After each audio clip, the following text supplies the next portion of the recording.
Bueno, chicos, siguiendo entonces con la temática de la clase reptilia, acuérdense que habíamos dicho en la clase anterior que este es el grupo de animales que ha logrado conquistar la Tierra, y básicamente eso se remite a la posibilidad de tener huevos de tipo amniota, a diferencia de los anamniota, que además también tenían una cuestión muy importante que también dejaban de lado el metamorfismo, ¿sí? Que lo habían tenido hasta incluso la clase de anfibias, ¿sí? Pero acá ya la clase reptilia abandonamos muchas de esas características que compartían el grupo anterior de anuros, ¿sí?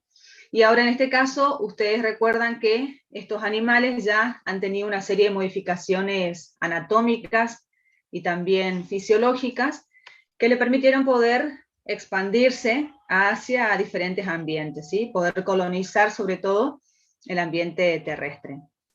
Entonces, siguiendo con la clase de hoy, nosotros lo que recordamos un poco es acerca de estas características de los amniotas, que tiene que ver en primer lugar entonces con su tegumento, ¿sí? Con la cubierta externa del cuerpo, como algunos autores de otros libros suelen mencionar, y de ahí en más se explayan sobre las características, ¿sí? de la epidermis, básicamente. Que en este caso, como estamos hablando del grupo de los lepidosauria, que son aquellos animales que tienen todo el cuerpo cubierto por escamas, escamas que pueden ser también, recuerden que vimos en la generalidad, de distintas formas, de distinto también, digamos, que sean lisas o que sean escamas quilladas. Placas también hay transversales, que por lo general, estas placas transversales, que también tienen un origen córneo, se encuentran básicamente en la zona ventral de estos animales, que es lo que está en contacto más estrecho con el suelo. Esa cubierta externa del cuerpo puede tener escamas que a su vez también es una peculiaridad, que estas son de distinto tamaño en distintas regiones del cuerpo, o sea, un tamaño menor, a veces están en la zona de la cabeza, o sea, principalmente en el dorso, ¿sí? Cuando en el resto del cuerpo o hacia los flancos, estas escamas aumentan de tamaño. En algunos casos llegan a convertirse incluso en pequeñas placas.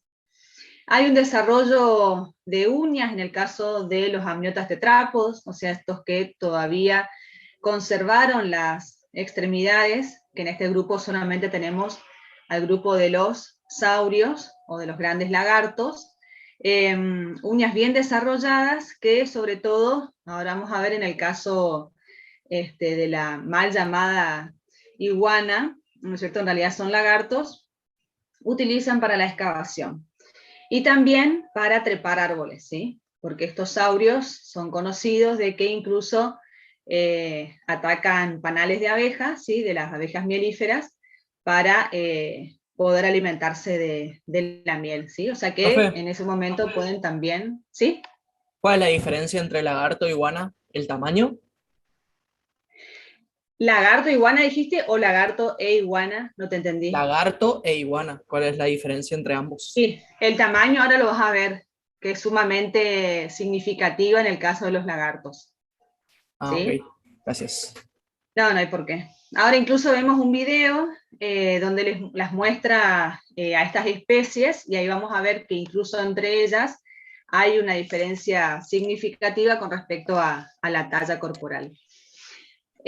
Después dijimos entonces que también acá aparece una vértebra sacra. ¿Se acuerdan que decíamos que el número de vértebras sacras, varía? En algunos casos se produce ya la fusión de las 2 o 3 o 4 vértebras sacras presentes, y forman el hueso sacro. Sobre todo en estos dos grupos, hay un desarrollo de la membrana nictitante, que en algunos casos la van a ver como el tercer párpado, ¿sí? Recuerden que las serpientes no tienen ni párpado superior ni inferior, sino que han desarrollado esta estructura, digamos, protectora transparente, ¿sí? O membrana nictitante que rodea a, digamos, a la córnea y la mantiene de esa manera humedecida. Y en el caso de los saurios, estos sí van a ver que tienen un desarrollo mayor, sobre todo del párpado superior, y una membrana nictitante que nace del vértice interno del ojo. Y hay un desarrollo también más significativo del complejo Atlas-Axis, o sea, de las primeras 2 vértebras cervicales en estos animales, porque, bueno, en el caso de los lagartos, ¿sí? Ellos tienen una mejor movilidad de la dirección de la cabeza, y bueno, en el caso de las serpientes, también es así, ¿sí? Bueno, acá lo que podemos ver es el huevo de tipo amniota, que entonces acuérdense lo que surge en este caso es la presencia de una membrana extraembrionaria que está rodeando, como su nombre lo indica, el embrión, y que es el amnio, ¿sí? Que les da ese medio líquido que pudo permitirles independizarse del ambiente acuático. Bien. Entonces, para mencionar algunas características puntualmente de los saurios, son lagartos. Profe, ¿sí? En el chat el compañero le había preguntado si también tenía un solo cóndilo occipital. Claro, tiene, sí. Gracias por leerme, porque yo tendría que entrar al chat y para poder leerlo, ¿sí? O sea, yo solamente ahora visualizo la diapo. Gracias. Sí, presentan, esas fueron características que yo mencioné en relación a la clase. Entonces, ahora lo que yo menciono son particularidades de estos 2 grupos, o sea, de los saurios y de los ofidios, y por supuesto que sí habrán cosas que coinciden con los otros 2 que vimos anteriormente, que es Crocodilia y Chelonia, pero sí, es así, presentan un solo cóndilo occipital, ¿sí? Bien, entonces, ya dijimos estas características con respecto a las escamas. Acá habla de escamas imbricadas. Yo de todos modos les puse un enlace en el nuevo, digamos, en la nueva dirección de URL que les adjunté para este tema.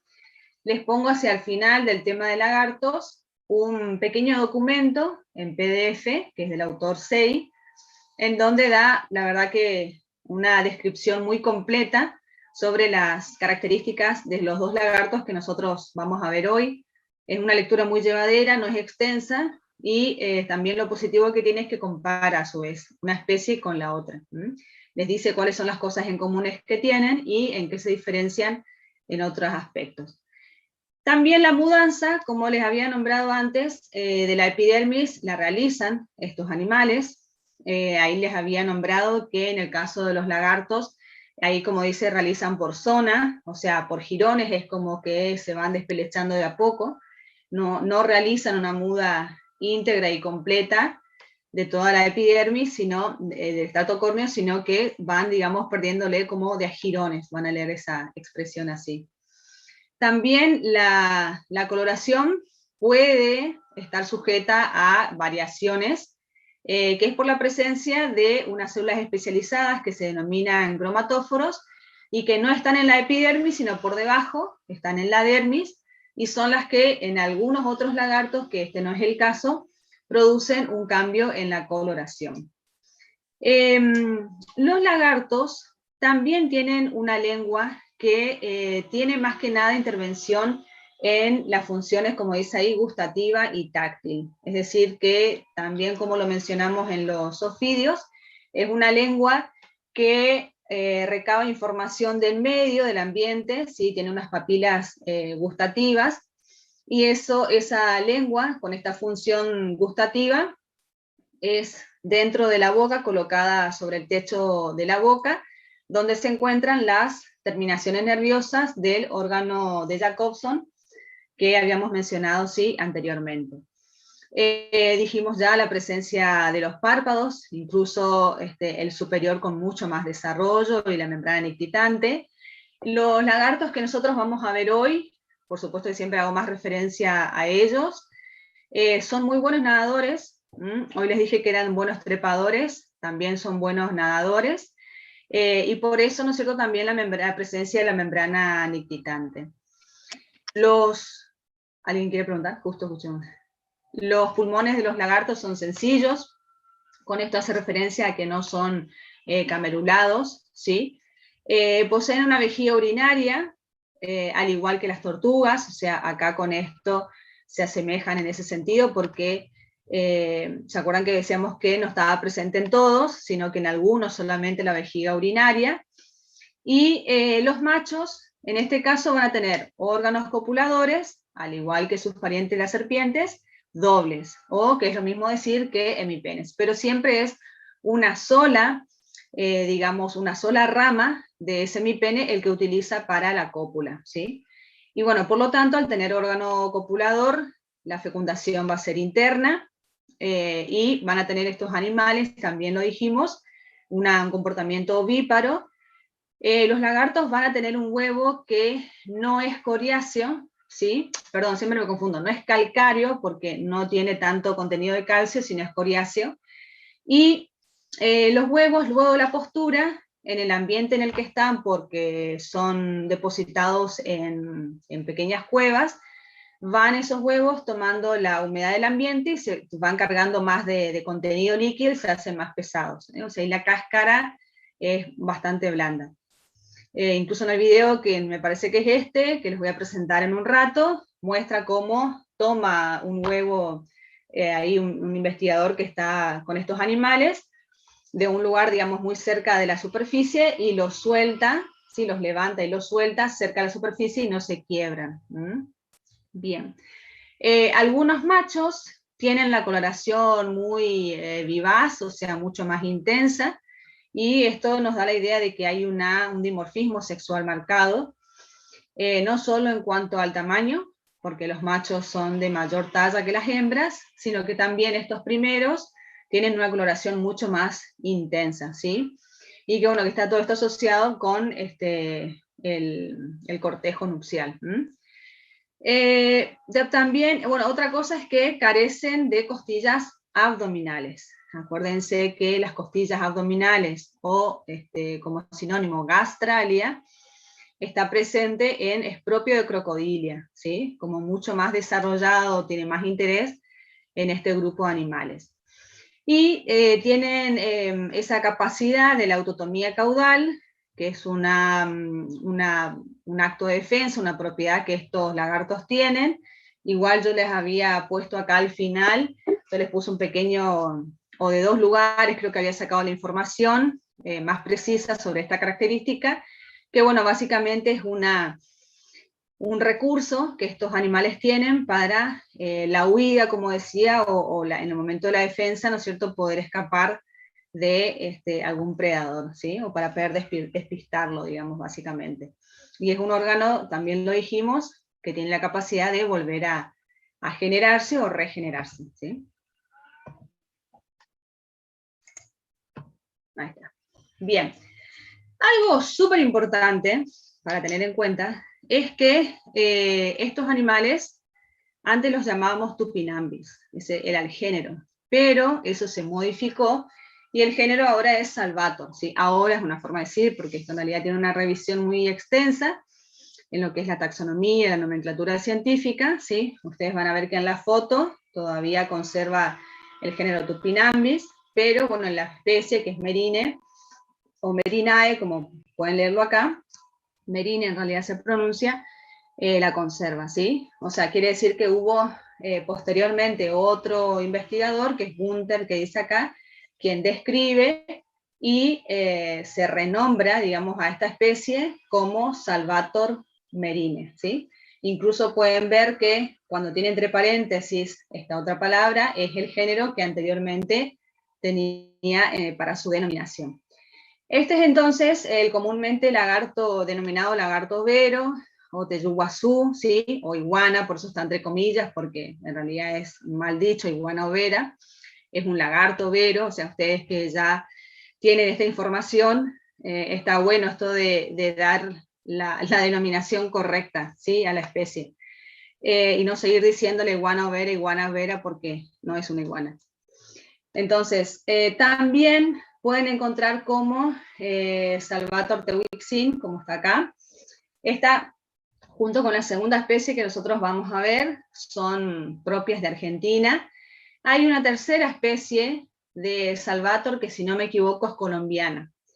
Entre estas tres, más allá de sus características de ambiente y de distribución geográfica, se dice que la más agresiva, o sea, que tiene un temperamento bastante irritable, es la colombiana. Y la especie teuxin, en este caso la argentina, puntualmente esta, Salvator merine, es un poco más como bastante... digamos, a la defensa es como un animal bastante, se impone mucho, ¿sí? No es tan pasivo por ahí, o no me sale la otra palabra, como la otra especie que es el lagarto colorado. Entonces, esta especie, Salvator merine, como ustedes pueden ver acá, es un animal que puede estar en ambientes mesófilos, se dice, o sea, en lugares de bosques, no en ambientes secos, sino más bien están asociados a ambientes un poco más húmedos. Son animales, fíjense, que van a poder tener una talla estimativa de hasta 1,50 m. Son animales en general, podemos decir que es de un cuerpo bastante robusto, y van a presentar o sea, si bien la longitud es de 1,50 m, dice que la cabeza entra más de 3 veces en lo que es la extensión del cuerpo, que uno siempre, cuando dice 1,50 m, se refiere desde el hocico hasta el ano, ¿sí? Y después tiene otra parte que se mide con relación a la cola, o sea, los dos lagartos tienen una cola bastante larga, muy también musculosa, ¿sí? O sea, que les sirve incluso incluso para defensa.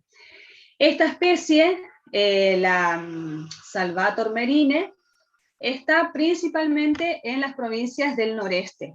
¿Por qué digo así? Porque la otra especie, la colorada, está más asociada a los ambientes del noreste. Acá, del noroeste. En este caso, este animal, quizás que alguno incluso lo pueda haber visto, se encuentra mucho en Corrientes, en Misiones, acá como dice región, incluso hasta hacia La Pampa, o sea, hacia el sur del país, y también en el caso ya del Brasil, ¿no es cierto?, del país vecino, está en la zona sur, o sea, lo que es más en contacto con la zona norte de Argentina. Como dice ahí, los ambientes, les decía recién, están en ambientes forestales o de matorrales o de bosques también. Y tiene la particularidad de que estos animales comen de todo, ¿sí? Por eso se les dice generalistas u omnívoros. Se los conoce porque les gusta mucho alimentarse de huevos de otras especies, incluso de otros lagartos. Son muy voraces a la hora de comer. Incluso por ahí reportan, por ejemplo, avistamientos de estos lagartos que cuando se cae un huevo de nido, salen a veces 2 o 3, ¿sí?, de sus madrigueras, y salen a comer, ¿sí? Son a veces medio desordenados para comer. Cuando hablamos de la incubación, estos animales, en ambos casos sí, se conoce que ponen bastante número de huevos, yo diría, o se me borró el 2 adelante del 4, chicos, porque para mí es entre 24 a 36 huevos. Eso ahí, por ahí, anótenlo. Yo no pondría 4. Un reptil de este tamaño, y aparte no sobreviven tantos individuos, me parece a mí que se me borró un 2 delante del 4. Entonces, bueno, como les contaba, estos animales, después de una incubación, entre más o menos, como dice ahí, hasta 71 días, eclosionan del huevo, y son animales completamente idénticos en cuanto a su morfología al adulto, pero sí la coloración varía. Y por eso, cuando hablamos de esta especie de Salvator merine, ustedes van a ver que es mayoritariamente un color oscuro, prácticamente negro, y con líneas blancas a lo largo de todo el cuerpo, y las cuales hacen un patrón como muy idéntico, digamos, a nivel de las extremidades. Estos animales, cuando nacen, tienen una coloración sobre todo olivácea, o sea, como un verde, un verde muy brillante, muy lindo. Pero un verde, sí, un verde oliva, un verde con una tonalidad sin tanta luminiscencia, por decir así. Y después esa coloración la pueden conservar más o menos un año, y después va oscureciendo y haciéndose cada vez más oscuro hasta tomar la coloración del adulto. Estas cuestiones, estas características, como por ejemplo con respecto a la coloración, son importantes de saberlas, de conocerlas, porque esto también hace el reconocimiento de la especie. Si ustedes se encontraron con individuos juveniles y no vieran la típica coloración negra y blanca, van a decir, bueno, esto no es un salvator. Entonces, ya van a ver que en los grupos que vienen después de animales, también hay que tener ese detalle, digamos, ese conocimiento. Detalle no digo porque sea menor, sino que es una característica que hay que tenerla presente para poder saber la cría de qué animal es, ¿está? Que no es idéntica al padre, sino que adquiere la coloración definitiva llegada a veces o la madurez sexual o un poco antes. Se sabe que son animales longevos cuando se los permitan, digo porque son animales muy comunes que sufren accidente en tránsito, en las rutas, y después son animales que han sido muy perseguidos, espero que sea así en pasado, ¿no? Por el tema de su piel, ¿sí? Esa piel y el tamaño que tienen son muy, la verdad que perseguidos por ese asunto, así que son especies ambas que están con cierto peligro de, ¿cómo se dice? De extinción, ¿sí? No de extinción, pero sí están amenazadas, esa era la palabra, están amenazadas. Hay gente que se alimenta de la carne también de estos animales, ¿sí? No solamente hay un aprovechamiento a nivel del cuero, sino también de la carne porque la cola es muy musculosa. Bueno, acá le da las características corporales, como recién le decía, de estos animales, la coloración, el dimorfismo sexual que recién les estuve contando. Estos animales lo que llama mucho la atención es esta última oración de acá, del primer párrafo, que dice, que muestra dos grandes pliegues gulares. Gulares se refiere a la garganta, ¿sí? Dos pliegues gulares bastante llamativos, pero no son tan grandes como la especie que ahora vamos a ver del lagarto colorado, ¿sí?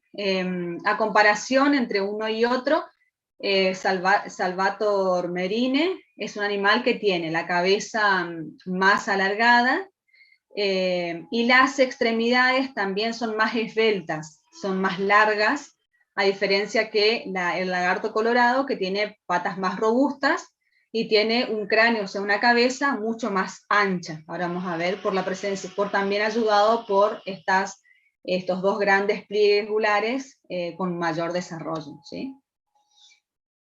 Esta es la que ven acá, es él, obviamente, ya no es más el lagarto negro, sino es el lagarto colorado, ¿sí? Fíjense acá en esta imagen, cómo se puede ver entonces lo que decía hoy con respecto a la cola, ¿sí? Incluso llegan a tener un largo de prácticamente 2/3 del largo del cuerpo la cola. Siempre el largo que se habla, chicos, es de hocico hasta el ano, y después viene el largo de la cola. Esta especie que ven acá también es, creo que no lo dije antes, quizá ustedes lo leyeron, estos dos lagartos son de la familia Teidae, Teidae con doble I, ¿está bien? Por eso, nosotros vemos estos dos lagartos, pero después hay una variedad impresionante de lagartos, que incluso hay libros hechos acá por la Facultad de Ciencias Exactas, Naturales y Agrimensura, donde están detallados todos los lagartos que componen la fauna autóctona, o sea, si a alguno le interesa. Bien, estos son, entonces, este es el Salvator rufescens. Rufescens hace mención a la coloración, ¿sí? ¿No es cierto?, de la piel, de las escamas. Fíjense que notoriamente acá el cráneo de estos animales es mucho más corto, pero es más ancho, a diferencia del lagarto negro que dijimos era más alargado, más esbelto. Estos son que ven, cierto que ustedes no ven la flecha, ven que debajo de los ojos se nota como, ¿no es cierto?, dos bolsas acá, dos pliegues gulares, que son muy utilizados principalmente en época reproductora, ¿sí? En donde esos sacos son, están como muy marcados y, como decía, a veces la coloración tiende a, ayudado por la presencia de cromatóforos, no cambia de color, sino que se intensifica aún más en el caso de los machos y en esa época principalmente. Las patas, como ustedes la ven en alguna de estas dos fotos, las de perfil, son patas, imagínense, más robustas que las que tiene el lagarto negro, y no son tan largas, ¿sí? Tiene como nombre común también caraguaí o caraguay, que quiere decir cara colorada, ¿sí? Todas estos nombres, estas denominaciones fueron puestas por los indios que habitaban sobre todo la región chaqueña. Este es un animal muy común, más bien asociado a ambientes xerófilos, o sea, ambientes un poco más secos, más áridos, a diferencia del lagarto negro, que dijimos anteriormente que es mesófilo, o sea, de zonas un poco más húmedas con más vegetación, ¿sí? Algo bueno de saber es que estas especies, coexisten, o sea que pueden encontrarse porque hay, digamos, en ciertas provincias en donde se superpone su distribución y por lo tanto coexisten, pero no hay especies, digamos, en la naturaleza no hay especies híbridas, o sea, no se logra una cruza entre un lagarto y otro, ¿sí? Y esto es básicamente porque tienen un periodo reproductivo diferente, digamos, a destiempo, por decirlo de algún modo, que hace que cuando la hembra está en etapa reproductiva, el macho de la otra especie no lo está, ¿sí? Entonces es imposible que haya cruce entre estas especies. Salvator rufescens es una especie de mayor porte todavía. Fíjense que puede llegar a tener una extensión de 4 metros, 4 metros 20, o sea, es mucho más grande, entre, como les digo, hocico y ano, ¿tá? Y los maceteros, bueno, sí, o sea, lo que es una cosa es el pliegue y el macetero, que es el músculo, pero la región de los maceteros, como les decía hoy, esos pliegues gulares, están mucho más desarrollados, ¿sí? Mucho más desarrollados. Bueno, esto es con respecto, por ejemplo, a la alimentación. En ambos casos es omnívora, comen de todo, comen carne, carroña, fruto, huevos, insectos, o sea, pequeños artrópodos, y son presa, estos a su vez, de algunos, los gatos, de algunos félidos, y algún ave que no me está saliendo el nombre ahora, de alguna ave rapaz también se suele alimentar, por supuesto, cuando son juveniles, ¿sí?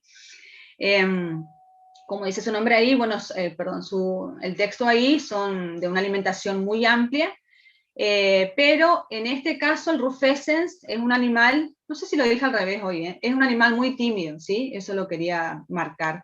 No es agresivo, ¿sí? El otro tiene un carácter mucho más temperamental, el Salvator merine.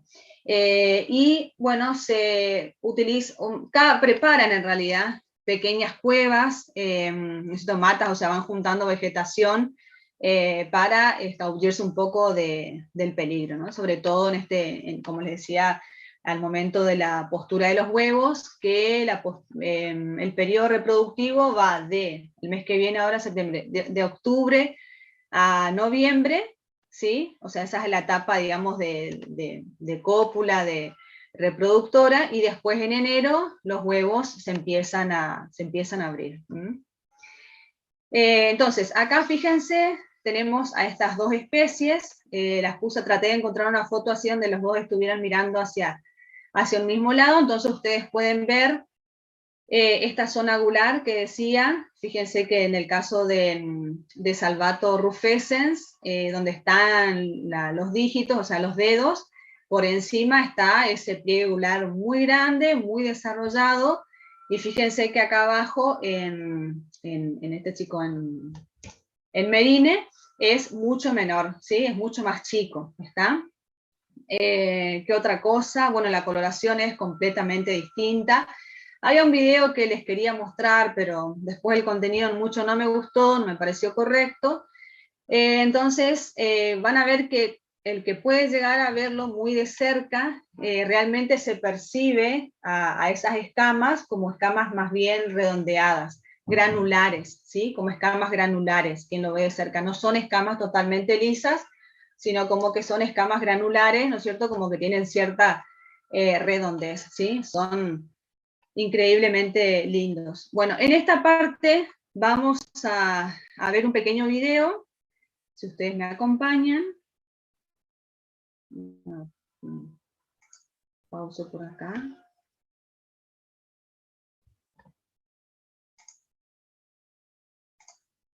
Ahí está. Esperen que encuentre el videito.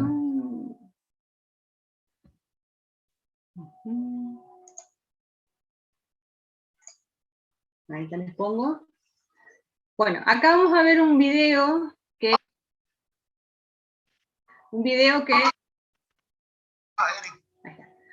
que relata las características de estos animales, ¿sí? Y es un poco, quizás, que se realizó hace mucho tiempo, pero en sí la información está linda y me gusta porque los ven activos a estos animales. Ahí voy a compartir con ustedes, entonces.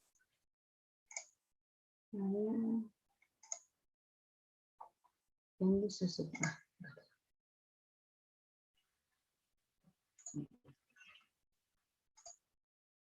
Ahora me van a decir si lo pueden ver todos.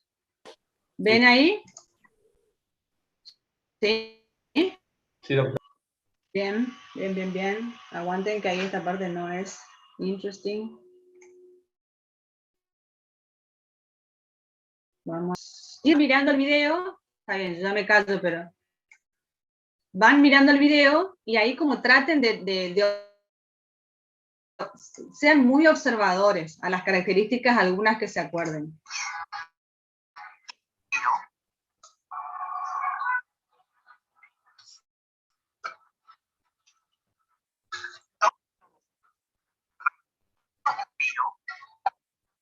Ahí está desactualizado. También llamado iguana overa o iguana negra, con su característica bien manchada de blanco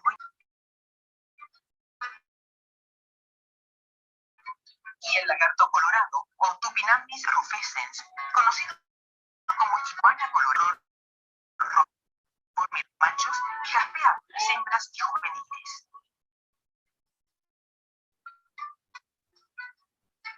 Sus distribuciones geográficas son diferentes,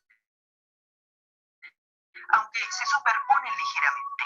Aquí podemos observar por el lagarto overo, señalado en amarillo, y el correspondiente al lagarto colorado, indica la zona de superposición y color anaranjado. Las especies del género Tupinambis son en general omnívoras, pues se alimentan de carroña, huevos, caracoles e insectos, antes cultivados, toman del suelo. Por ser su temperatura corporal variable o de sangre fría, gustan de solearse varias horas al día, luego de lo cual vuelven a sus maderas. En general, su refugio lo constituyen cuevas que ellos cavan con sus patas delanteras, usando las traseras como rastrillos para que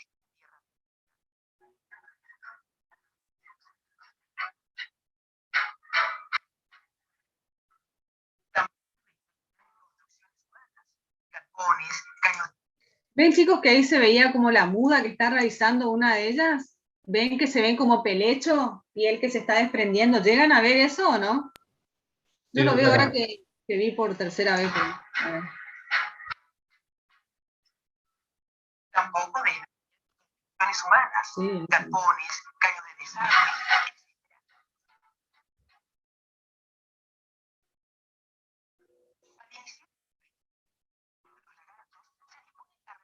Su periodo de letargo invernal, acondicionando su alimentación.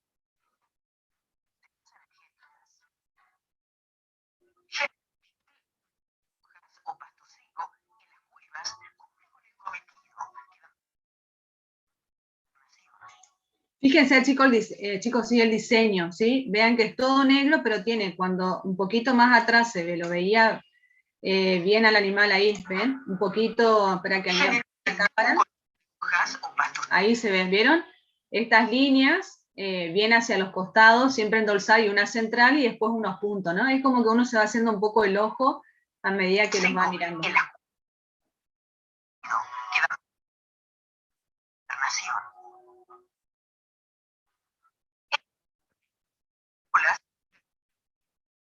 Importante. En sus madrigueras hasta la aparición de los primeros calores. Comienza una actividad frenética en la población de los lagartos. Corridas, amenazas y luchas preanuncian el periodo reproductor. Es importante, chicos, los lagartos estos son diurnos, totalmente diurnos porque no tienen una visión muy desarrollada, ¿está? Y otra cosa importante con relación a la característica que al ser ectotérmicos no tienen buenos mecanismos de regulación de la temperatura. Entonces, como decía ahí, cuando llega el periodo de temperaturas más bajas, estos directamente hibernan, ¿eh? Por eso a veces se lo ve después, se lo empieza a ver no tanto en el verano recién, sino un poco antes, ya con temperaturas más elevadas, que empiezan a salir, ¿sí? Por debajo de la tierra, en esas pequeñas cuevas o lugares donde encuentran, vieron que son como un poco ubicuos también, vieron, encuentran lugares bastante variados, y de ahí salen, ¿eh? A veces esa es la sorpresa que ocasionan. Por los colonizadores. Y ven que las crías ahí son más oliváceas, ¿ven? Ahí se notan, no sé si ustedes notan, pero después capaz cuando cada uno reproduzca el video puede ver que si bien tienen esas líneas, acá son más bien negras, pero un color oliváceo la cría. Cuando decían, los cortos, los otros.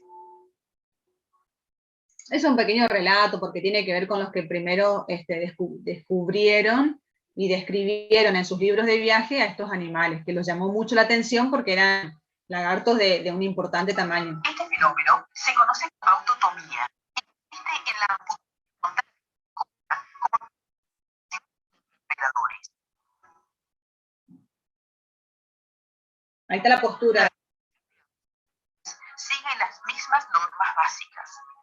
Para consultamos al licenciado Manuel Quintana del Museo Naturales.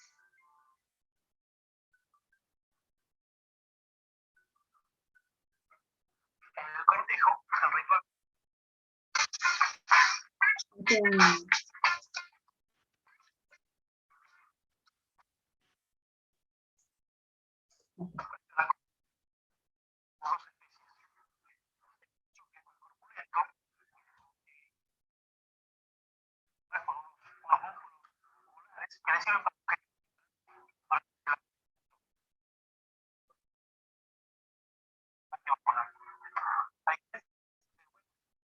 O de los cocodrilos, las tortugas. Habitualmente son las hembras solamente ponen una parte. Tienen que absorber una cantidad hasta el 300% de su peso. Es en el caso, chicos, de la especie, digamos, del lagarto colorado.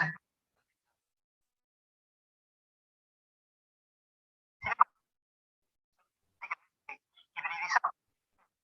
Ya de laboratorio produce sistemas así reproductivo de las dos. Por lo tanto, el sexual no lo está.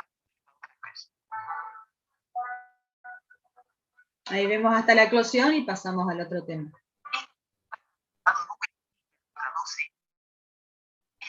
Ahí ven el verde oliváceo. Como todos han sido y son cazados con fines comerciales. Miren la cola.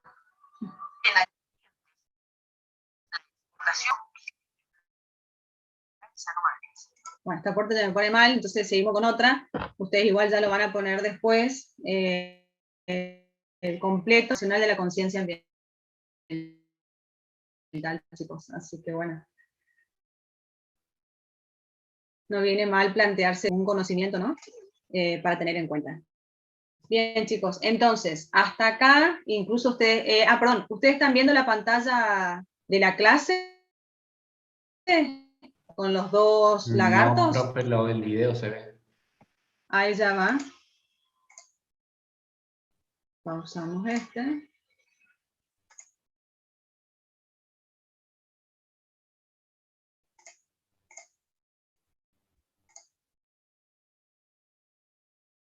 Ahí está.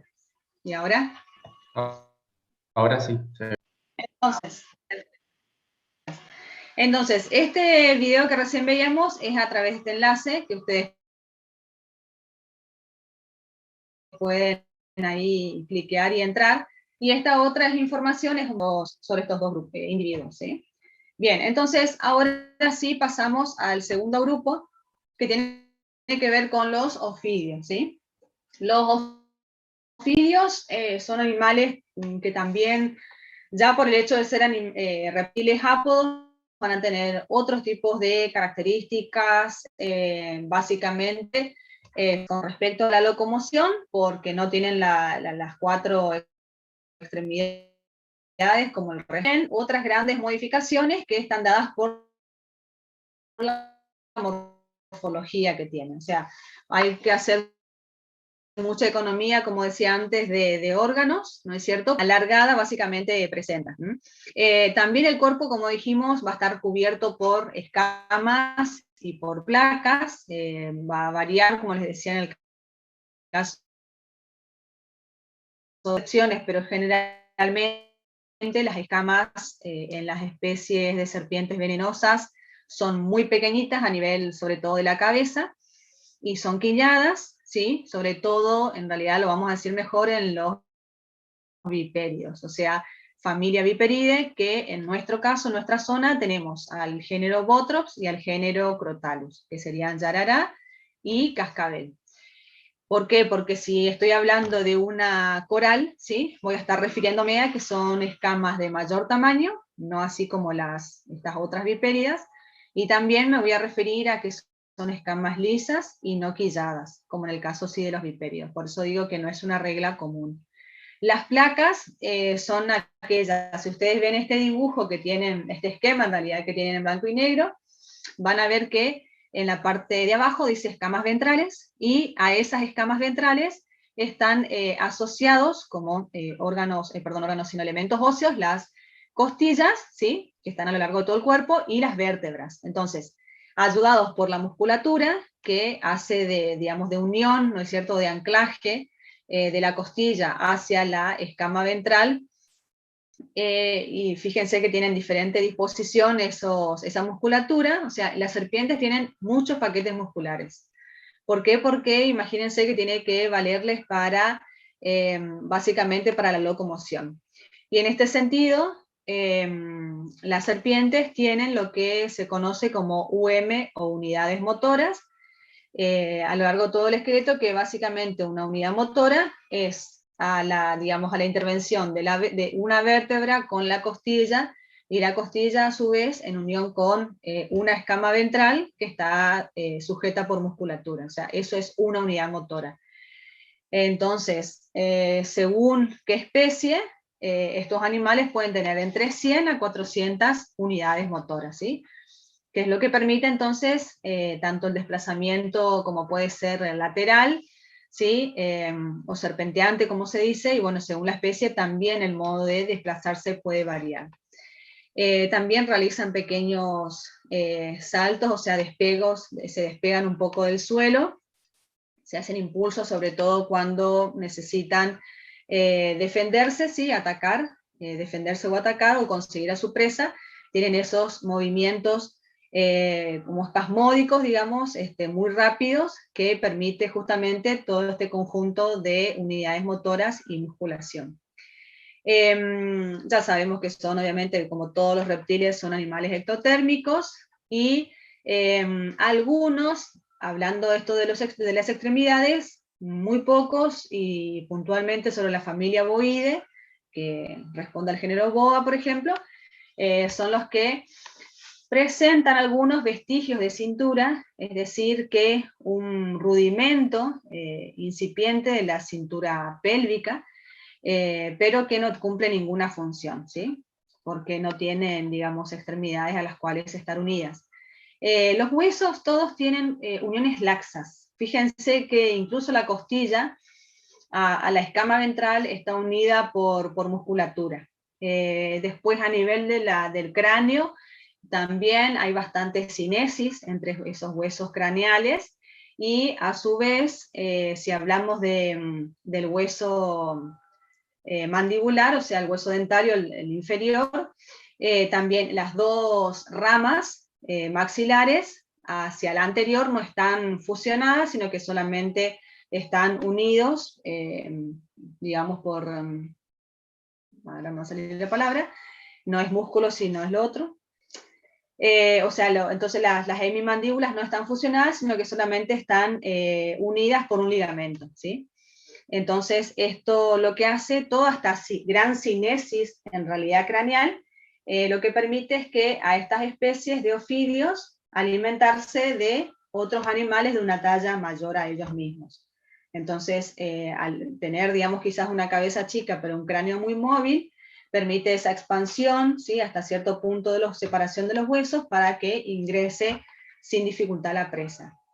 Estos animales no tienen párpados, eso ya dijimos, por eso ¿no es cierto?, la vista parece ahí muy, muy atenta, pero bueno, tienen solamente un párpado fijo.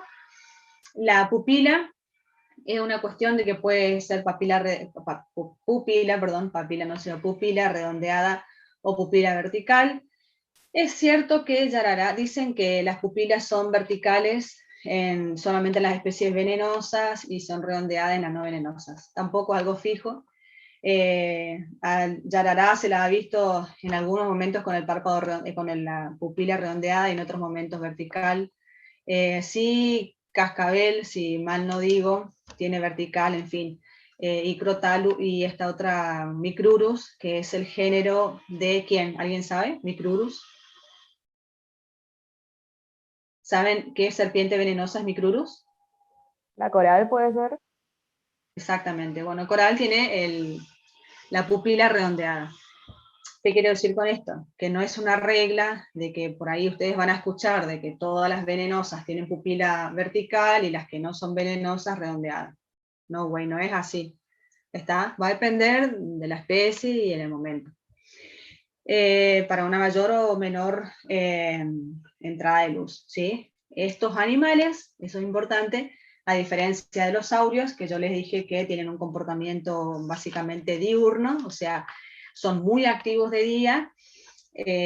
La serpiente es al revés, es más común, aunque puede variar, pero es más común un hábito crepuscular, o sea, hacia la tarde, no es nocturno, sino más hacia la tardecita y noche, ¿sí? Porque incluso sobre todo estas serpientes que son venenosas, como Yarará o cascabel, que sería Botrops o Crotalus, van a tener, que también les mencioné en la generalidad, unas fosetas termorreceptoras, ahora igual vemos en la imagen, que básicamente la foseta termorreceptora está entre el ojo y la narina. Ahora vamos a ver la ubicación que tienen. Entonces ustedes saben que las únicas acá que tenemos nosotros en Argentina que tienen esa foseta termorreceptora, que lo ven como un orificio, está en Botrops y en cascabel. Ups.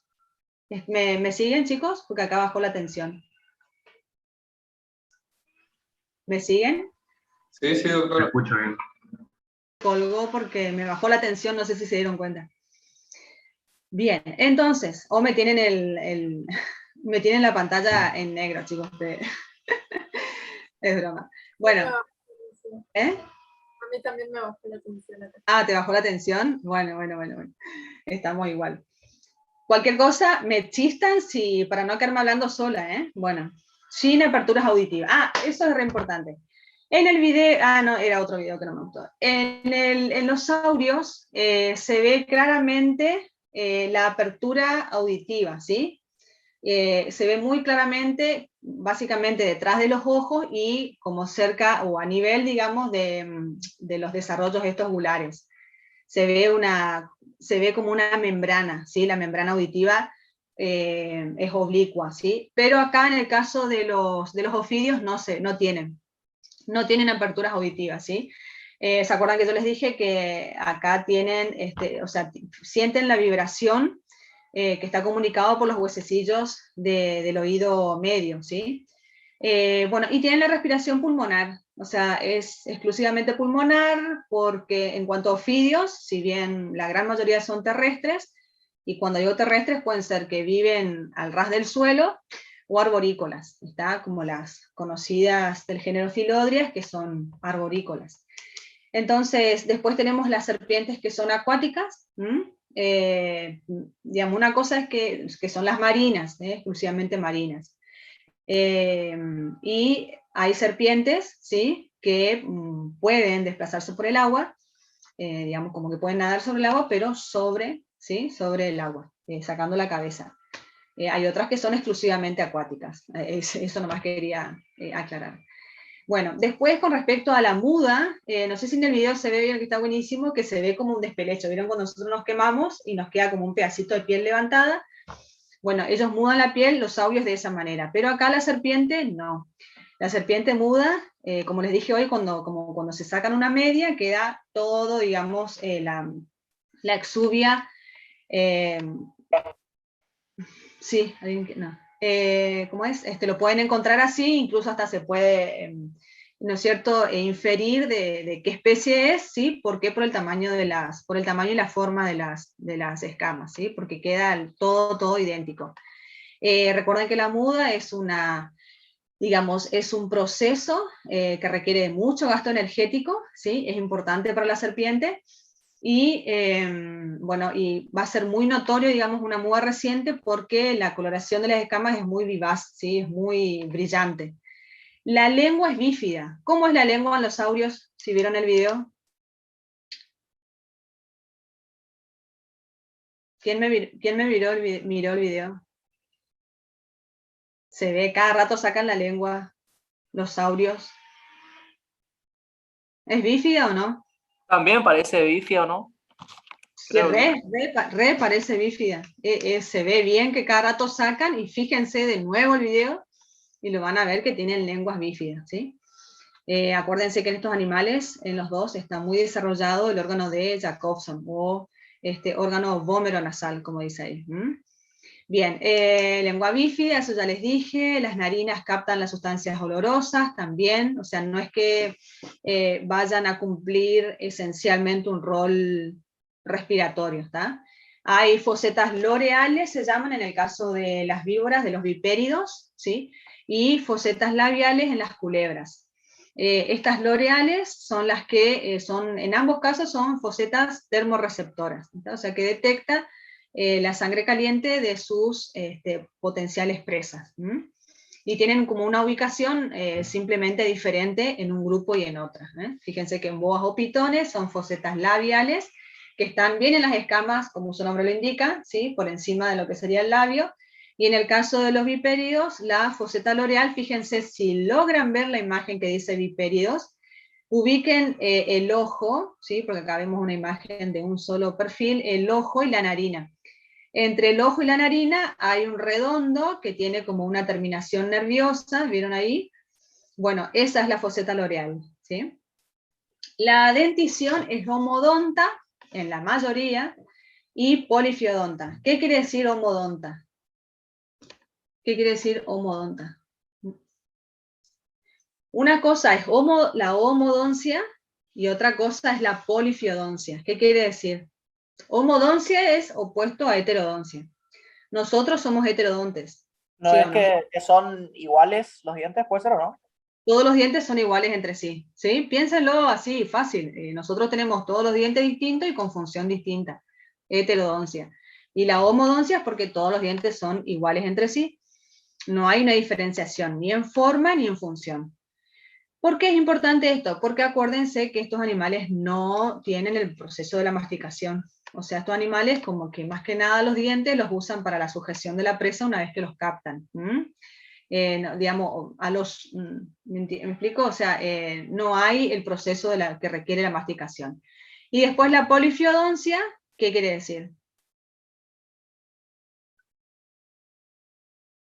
Y es lo contrario a la homodonta, tipo dientes diferentes, ¿o no?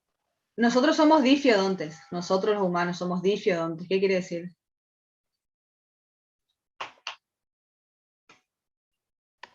Difiodontes. ¿Qué pasa con los dientes, chicos, nuestros? Serían pares. No, que tenemos 2 generaciones. Primero Se cambia, doctora. una generación de dientes de leche, ¿sí? Y otra segunda generación de dientes que es la definitiva. Eso es difiodoncia. Pero polifiodonta o polifiodoncia, ¿qué quiere decir? Que se le cae, renuevan, se le cae, renuevan, se le caen, renuevan. Todo el tiempo están renovando los dientes. Eso quiere decir, porque imagínense que en el caso de o sea, porque a veces les sirve para sujetar, o sea, esos dientes tienen que hacer mucha fuerza para la sujeción, más que nada, no para la aplicación que no hay. Esos dientes se pueden quebrar, ¿sí? Los pierden. Y en el caso de las venenosas, si se les perdiera el diente venenoso, o sea, que son 2, y no los tienen para reponer, ya deja de funcionar todo su aparato venenoso. O sea, no tienen el aparato inoculador de veneno. ¿Está bien? Entonces, ahí, polifiodoncia, renuevan siempre sus dientes. ¿tá? Incluso los dientes venenosos pueden, si bien está uno de cada lado, el diente venenoso pueden haber 2 a la vez, ¿sí? Porque es uno que está creciendo nuevo. ¿Está bien? Bien, y después puede haber una implantación acrodóntica implantación acrodóntica que es como hacia un lateral, y la implantación tecodóntica que es igual al caso de crocodilia, ¿sí? Que es en un alvéolo. Bien, y acá vamos a lo que es la clasificación de los colmillos, en el caso de las serpientes, que a esto voy con la homofiodoncia. Dijimos que pueden ser homofio-odontes, pero también están estos que son heterodontes. ¿Por qué son heterodontes? En el caso de, digamos, hay un desarrollo de colmillos, o sea, hay ya la presencia de dientes que ya tienen una forma y un tamaño y una función distinta al resto. Entonces ya son heterodontes, dejan de ser homodontes. ¿Se entiende esa parte? En el caso de los heterodontes, vamos a tener serpientes que, con una clasificación por su aparato, por los dientes que tiene, va a ser aglifa y glifodonta, ¿sí? En un caso, como son las boas y algunas culebras, no hay dientes maxilares con surcos, o sea, hay dientes maxilares, pero son inofensivos porque lo que se le llama el aparato inoculador es la glándula de veneno, el conducto de la glándula del veneno y el diente inoculador de veneno. Entonces, si yo tengo esos 3 elementos, puedo inocular veneno. Ahora, si yo tengo la glándula productora de veneno, pero no tengo el diente que inocule con esa función, digamos, no me sirve para concluir la tarea. Entonces, así decimos que hay serpientes que son aglifas porque no tienen el aparato inoculador de veneno, o sea, carecen de aparato inoculador del veneno, y la saliva además no es lo suficientemente tóxica, se refiere a que no son toxinas que produzcan algún daño deleterio, o sea, significativo en la presa, ¿está? Por ejemplo, en algunas personas, si son mordidas por alguna boa, más que nada va a causar como una infección como que uno se pincha con una espina, digamos, una reacción normal para ese caso, pero no como si fueran mordidos por serpientes en el segundo grupo que dice glifodontas, donde ya hay dientes especializados, los 2 dientes maxilares, y un aparato inoculador del veneno, ¿está? Entonces, ¿qué quiere decir eso? Que vamos a tener un grupo de serpientes que se van a denominar según dónde están ubicados esos dientes inoculadores de veneno, y vamos a decir, si están adelante, se van a denominar proteroglifas, a su dentición me refiero. Si están atrás, siempre hablamos del maxilar superior. Si esos dientes inoculadores de veneno están en la parte bien posterior, o sea, bien como nuestras muelas, bien atrás, o pistoglifa. Y si están tan bien adelante como las proteroglifas, pero con un mayor desarrollo del tamaño, de la longitud de los dientes, y además con un diente también más aún especializado, vamos a denominarlas solenoglifas. Esa es la especialización en cuanto al diente venenoso. Entonces, en los elápidos, como dijo hoy la compañera, las corales, que nosotros tenemos acá, las cobras, que están más en el continente asiático, son proteroglifas. Y esas son la familia, se dice elápidos porque es la familia de Elapidae. Así como yo les digo ahí, solenoglifos vipéridos, es de la familia Viperidae. Entonces, las culebras, que es el segundo grupo que dice opistoglifas, las culebras están dentro de este grupo por dos razones. Porque las culebras también son venenosas, digamos, esto para dar por bajo esta idea que a veces se tenía de que las culebras no son venenosas, son peligrosas, y las culebras sí, muchas, no todas, pero muchas de ellas tienen los dientes venenosos hacia la parte posterior del maxilar superior, pero son dientes muy pequeños, significativamente muy pequeños, y la otra cuestión es que tienen la apertura de la boca, ¿sí? Es también significativamente menor con respecto a un bipérido que tiene un ángulo ampliamente superior de abertura. ¿Está? Entonces, este ángulo superior de abertura y con la presencia de dientes venenosos y de unos, a ver, si me sacaron mi regla, más o menos puede ser de 1 centímetro, a ver, si digo 3, si digo 2, hasta, sí, de 1,5 centímetros, son dientes significativamente importantes, que además los solenoglifos, nos centramos en estos, son los más especializados para la inoculación de veneno. Entonces, cuando más especializados están, son más efectivos en cumplir con la meta, ¿está? Que es, primeramente, lo importante que sepan con relación al veneno, es que el veneno es una modificación, o sea, es un producto de las glándulas venenosas que, digamos, derivan de glándulas salivales, ¿está?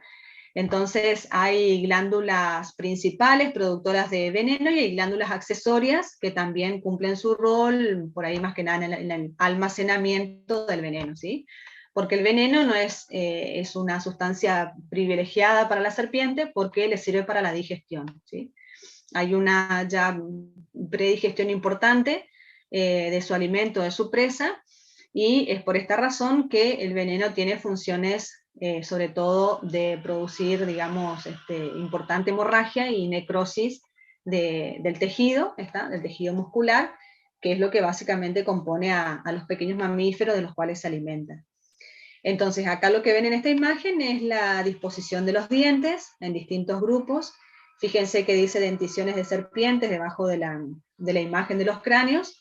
En el A dice aglifo, o sea, acá fíjense que los dientes maxilares, no hay una diferencia, fíjense, entre, si bien pareciera, ¿no?, en el dibujo que hay diferencia, digamos, de tamaño, no hay ninguno en realidad que esté especializado para la inoculación del veneno.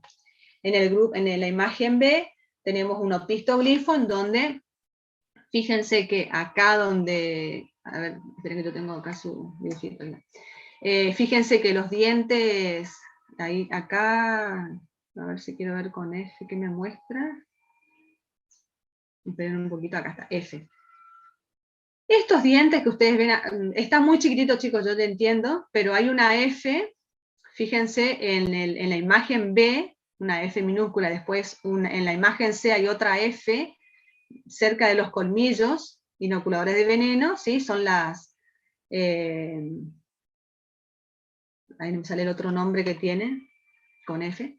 Y fíjense, acá adelante también están los dientes inoculadores los dientes inoculadores de veneno, ¿ven? Que es en el caso de la letra D, que es proteroglifo, que los dientes inoculadores de veneno están adelante, o sea, en el hueso maxilar bien adelante, que está muy reducido, fíjense, pero es un diente fijo, a diferencia del diente solenoglifo en el C, que fíjense, son los dos colmillos que están muy desarrollados y son curvos, ¿está? Entonces cuando el animal abre la cabeza, los despega, digamos, del techo de la pared, del techo de la boca, y quedan erguidos esos dientes, listos para ser inoculados. Y en los solenoglifos, lo que ocurrió es una mayor reducción del hueso maxilar, no sé si ven MAX, en todos los casos ven MAX. Fíjense, ¿ven o no ven? Sí, profesor. Bueno, Sí, vean, en la imagen A dice maxilar, ¿ven? Maxilar. Fíjense todo el hueso, la extensión que tiene. Hay un gran desarrollo del hueso maxilar. Y después, evolutivamente, cuando llegamos al grupo de los solenoglifos, el hueso maxilar se reduce solo a esto que está mostrándole la imagen C.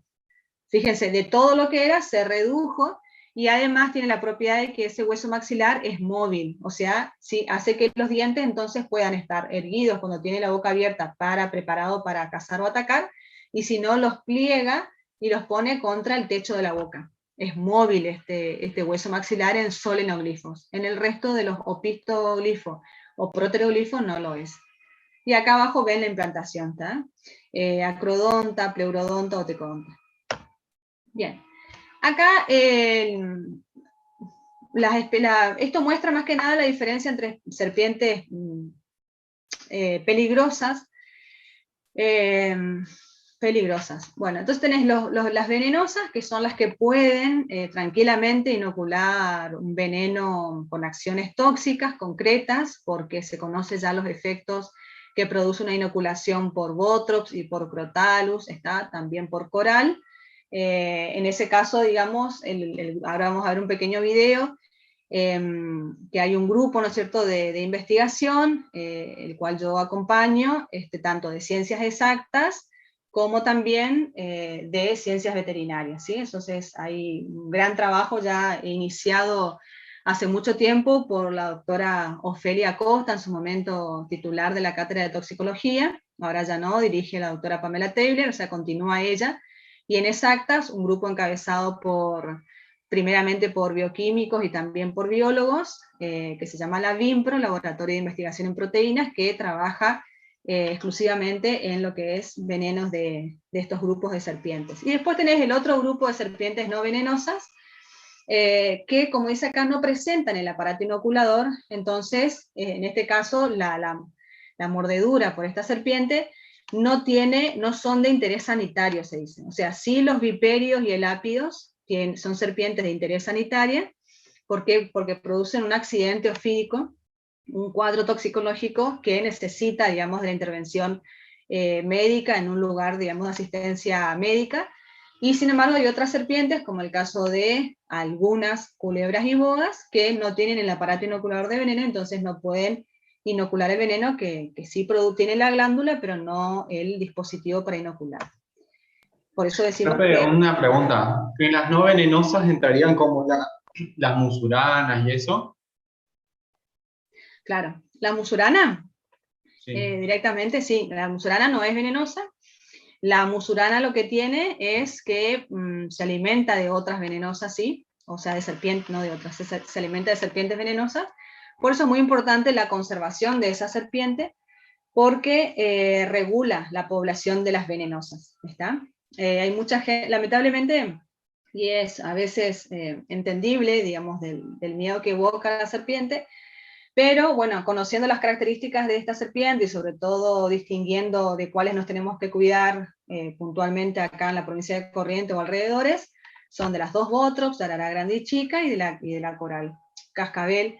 La coral hay mucha menor cantidad, y aparte son serpientes, como vamos a ver, que son sobre todo fosoriales, son muy tímidas, son súper huidizas, son las más peligrosas porque, bueno, esas sí son mortales, entonces te muerde y el reloj ahí corre rapidísimo.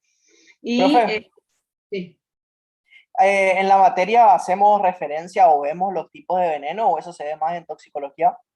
Eso van a ver en toxicología, que a veces le toca la clase, y después también dan en otra materia, salud pública, a ver, un poquito, hay otra donde ven todas las especies, pero bueno, sí, en toxicología también se ve el accidente ofídico, digamos, en definitiva, sí se recuerda algo de las serpientes venenosas, pero se ve el accidente ofídico y el tratamiento. Eso es lo que ustedes van a ver ahí, y por ende tienen que saber qué efecto produce, que básicamente el veneno de la yarará es un veneno hemolítico, sobre todo, ¿sí? Hemorrágico, perdón, no hemolítico. Hemorrágico porque produce la hemorragia, o sea, la salida de sangre de los vasos sanguíneos, produce hemorragia en diferentes lugares y órganos, y básicamente eso es lo que trae como a consecuencia la necrosis, ¿sí? Porque los órganos y musculatura dejan de ser irrigadas porque hay hemorragia por distintos lugares, ¿no? Locales, y también puede producir hemorragia sistémica. A diferencia del veneno de coral, que es un veneno neurotóxico. Entonces decimos que el veneno de yarará es un veneno hemorrágico, necrotizante, y el veneno de cascabel decimos que es un veneno neurotóxico, básicamente por uno de sus componentes, que ahora vamos a ver uno de los chicos que estudia eso. Bueno, espero que haya respondido a sus preguntas.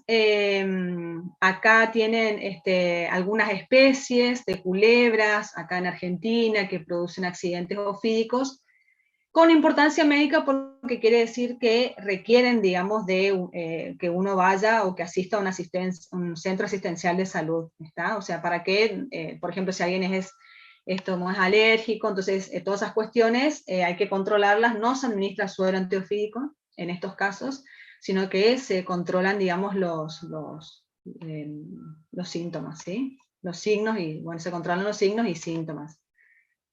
Básicamente a veces puede alterar un poco la coagulación, ¿sí? La hemostasia un poco se puede ver alterada ahí. Bueno, esos son algunos casos para que pues lo lean más. Ahí está la falsa yarará, otra especie, digamos, de serpiente que es muy común verla, a esta verdecita. No son peligrosas, pero bueno, sí requiere uno tomar la distancia, ¿no es cierto?, necesaria. Esta de acá abajo es la marrón, Filodrias, pero más terrestre, porque hay una Filodrias que es arborícola y es más similar a este color, ¿sí? Verde que ven arriba. Y ahí está la musurana que hoy preguntaba el compañero. Ven ahí la lengua bífida, ven las escamas bien grandes acá a nivel dorsal de la cabeza, y después el resto del cuerpo se van achicando un poco. Otra característica de este grupo es que las escamas, fíjense, acá en estas, no están imbricadas, y cuando se alimentan van a ver que se expande esa piel, o sea que las escamas se van separando un poco entre ellas, ¿no? Eso también es una cualidad de ellas para poder alimentarse de otras presas, un poco más grande, aunque sea de ellas, pero permite esa laxitud. ¿Está? Bien, entonces, bueno, hay serpientes, ahí como les había dicho, con el veneno, con una función de predigestión y de defensa. No siempre la serpiente que muerde sí o sí descarga veneno, no es que lo haga de manera caprichosa, sino que lo va a hacer como un recurso para o defenderse, y entonces que la dejen de molestar, o para alimentarse y capturar después a la presa. Tanto yarará como cascabel tienen una forma particular, digamos, de inocular el veneno. Yarará es una serpiente que muerde y ya la sujeta a la presa, no la suelta más, y cascabel muerde y la deja y espera que camine hasta donde pueda, y bueno, haga su efecto el veneno. Entonces así vamos a tener, me gustaría, pero no puedo explayarme demasiado, ya estoy medio pasada de tiempo, y ahí ustedes tienen para leer después entonces características de la familia Viperidae y Elapide. Viperidae, acuérdense, al género Botrops y cascabel, Elapide el género coral, como ven ahí abajo, el género Micrurus. Hay un trabajo ahí que yo puse el DOI, que es el número de identificación de esa publicación, que es del grupo, en donde pueden ustedes leer más sobre la temática. Estas son imágenes que había tomado en su momento junto con un alumno que hizo una pasantía, y bueno, pudimos tomar estas fotografías del serpentario de la provincia de Corrientes. Estas son nuestro caudal, digamos, nuestro locus de serpientes, de las cuales se extrae el veneno para los estudios posteriores. Ahí tienen los géneros, sus representantes, después van a ver las características típicas de ellas, el diseño, que es algo muy importante para diferenciar una de otra. No toda serpiente que ven es yarará, así que hay que distinguir cuál es, y bueno, y dejar que cada una tome su camino. Fíjense que en el caso de Alternatus, el vientre es totalmente manchado, moteado, a diferencia de la compañera de Alternatus, esta de Eiporus, yarará chica, que tiene el vientre totalmente blanquecino. Más o menos, la yarará grande tiene un tamaño de hasta 1,50 m. Eso es más o menos lo normal, salvo que encuentran a un ejemplar mucho más longevo, entonces puede llegar a alcanzar un poco más de tamaño. Pero comparativamente, yarará y cascabel, cascabel es una serpiente que tiene un grosor mucho más significativo. Igualmente la verdad que son serpientes que se hacen, digamos, cuando están amenazadas, se muestran muy molestas, agitando el extremo final de la cola contra el suelo, Entonces,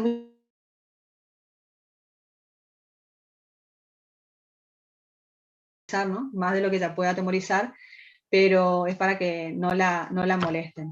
Conexión inestable, me avisan si me escuchan, chicos. Y ahí tenemos a cascabel, que bueno, lo propio de cascabel es la presencia de ese crótalo al final, en el extremo final de la cola. Fíjense el vientre totalmente blanquecino, se ven las placas transversales claramente, ¿sí? Y la coloración y el diseño, bueno, es hermoso verla, digamos, en vivo y en directo, pero para apreciar la coloración que tiene y las escamas, como yo le digo, como perladas, porque también tienen una apariencia, un aspecto, ¿no es cierto?, como de cuentas de rosario, así como redondeada, digamos, su superficie. Es muy linda. Y después tenés la familia Lapide, con el género Micrurus, que acá lo importante también. Chicos, no maten por capricho, hay que identificarlas y hay que promover su cuidado. Están las serpientes venenosas de las, verdaderas corales, o coral solamente, de la falsa coral, en donde lo que interesa es que, si bien hay variedad incluso entre las verdaderas corales, tienen que encontrar esta tríada, y digo tríada porque es lo más común encontrar en esta región, que es entre dos anillos, a ver si tengo otra imagen, acá, fíjense, entre dos anillos rojos, acá veo en esta imagen más grande de Micrurus pyrrhoprictus, tienen un anillo rojo y el siguiente, ¿sí? El siguiente anillo rojo, entre medio van a haber tres anillos negros, ¿sí? O sea, tiene que haber esa tríada, rojo, negro, blanco, pero en el número de anillos negros entre medio de los rojos tiene que ser siempre impar, acuérdense, anillos negros impares. Entonces, entre dos rojos tengo que tener o tres anillos negros, por supuesto que intercalado el color amarillento de ahí, ¿sí? O uno puede ser. También hay otra especie de coral que tiene un solo anillo negro entre anillos rojos. O sea, esa es una de las principales características que me diferencia una coral de una falsa. Después está la filodrias, que le decía, esta culebra, que es venenosa, también se ha estudiado en el grupo, ¿sí? Y fíjense, esta fotito es muy linda porque de acá se le saca el veneno. Apenas con un capilar, ¿sí? Con un capilar de vidrio, se coloca el capilar ahí, se masajea lentamente por fuera, por supuesto, la zona de la glándula venenosa, y de esa manera, y con mucha ayuda, tiempo y paciencia, va alargando pequeñas cantidades de veneno para su estudio. Son serpientes largas, tienen el adulto un tamaño 80 más o menos, ¿sí? Y vieron que esta es diurna, ¿sí? Esta culebra es diurna. Bueno, y finalmente entonces, me parece que está bueno el video para sintetizar la importancia de las serpientes. Como dije al comienzo, son controladores de otros animales que sí son plaga, como los roedores, ratas, ratones, y además su veneno se utiliza, ¿sí?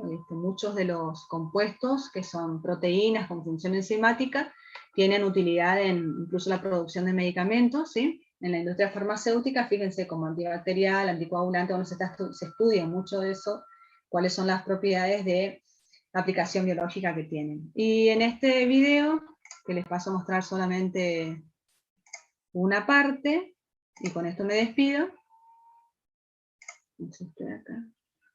Bueno, espero no aburrirlos, chicos. El tiempo a mí me pasa volando. Bien. Me van a decir si ven el video. ¿Sí? Sí, ¿Ven, chicos? ¿Sí? Sí, se ve. Gracias. Entonces, este es un compañero del grupo de bioquímicos, él es un compañero con el que trabajamos ahí en Facena, y él puntualmente se abocó a estudiar a la cascabel, ¿sí? Y bueno, habla sobre todo de la producción de antídotos, o sea, de antiveneno o de suero antiofídico, pero digamos con menor contenido proteico del que tienen actualmente, ¿sí? Porque actualmente tienen, como dice él en un momento, digamos, anticuerpos contra todas las toxinas presentes en el veneno, pero se trata de que el impacto en el paciente, ¿sí? Ya sea animal o humano, sea menor en cuanto a recibir tanta cantidad de anticuerpos contra diferentes sustancias, y dirigir un antisuero, un antídoto, hacia las principales toxinas, que son las más deleterias, las que causan mayor toxicidad, básicamente, ¿sí? Entonces, ahí paso a comentarles un ratito. Profe, la cascabel dentro de la cola que tiene, ¿qué suena? Mira. Ah, sí, sí, sí, la pregunta típica. Nada, nada. El cascabel es, es de origen córneo, ¿sí? Es como la uña nuestra. Entonces vos imagínate que si agarrás la uña, la estirás y le das esa forma de esas unidades, ¿sí? Y las colocás todas unidas entre sí por el medio, tienen una unión, digamos, entre cada segmento. Entonces, en el medio solamente están unidas, entonces cuando se mueven, por los extremos chocan, entonces ese es el ruido que hacen, pero en el interior no hay nada, Ah, ok, ok. ¿sí? Son huecos. La distribución de las serpientes venenosas en la región es muy amplia, en todo el norte argentino. Por eso digo que este tema es vigente, actual, porque ocurre constantemente los accidentes ofídicos. Un accidente ocurre cuando algún espécimen de serpiente venenosa muerde a una persona o a un animal. Cuando ocurre un accidente ofídico, el único tratamiento que la Organización Mundial de la Salud autoriza o tiene permitido es la aplicación del suero antiofídico. Es el único antídoto para el tratamiento de una intoxicación ofídica. Actualmente, los hospitales públicos disponen de este suero antiofídico que los produce el Malbrán. El Malbrán es una institución nacional que no solo se encarga de la producción, sino también de la distribución. Ahí este video le quería pasar. ¿A usted le aparece esto que dice más videos también o solo a mí? No, sí se ve, profe. Ah, pero ¿se ve esto que dice más videos? Sí, sí. Bueno, ahora saco.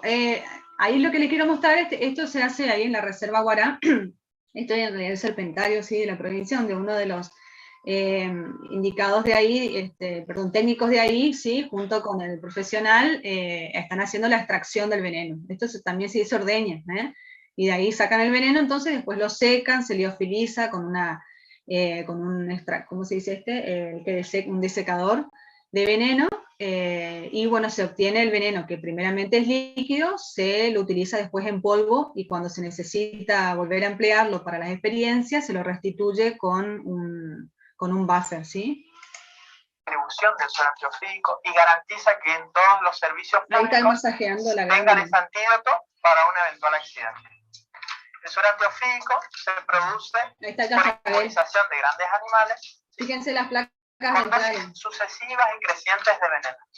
Durante este periodo, el animal produce anticuerpos específicos capaces de bloquear las toxinas, y son estos los anticuerpos la esencia del suero antiofídico, porque de esos animales se extraen los anticuerpos, se los procesan y son los que forman parte del suero antiofídico. Esos anticuerpos con capacidad de bloquear las toxinas de los animales venenosos. En mis estudios de doctorado, nosotros desarrollamos planes de inmunización para la producción de suero antiofídico. En particular estudié el veneno de cascabel, que viene siendo estudiado en el grupo hace varios años. De las serpientes venenosas, las más importantes en nuestra región son las del género Bothrops. Esa parte ahí es genial, fíjense la zona angular de la serpiente, cómo tiene esa V, una V corta, ¿ven? Algo que no tiene la yarará chica, por ejemplo, tiene una V invertida. Ven acá, desde el extremo del hocico, baja por la zona angular y después llega hasta acá nomás, donde ustedes lo ven, y en el centro tiene esta línea negra, que a los costados tiene como motas, ¿eh? Esa es yarará grande, esa es la especie, ¿no es cierto?, típica. Crotalus en menor medida, pero Crotalus tiene un veneno con una elevada letalidad, que tiene que ser tratado de inmediato para reducir la mortalidad por este accidente. Es importante la producción local de suero antiofídico, es decir, que Argentina... Chicos, ¿ven ahí? Este redondo oscuro es la foseta L'Oreal, ¿sí?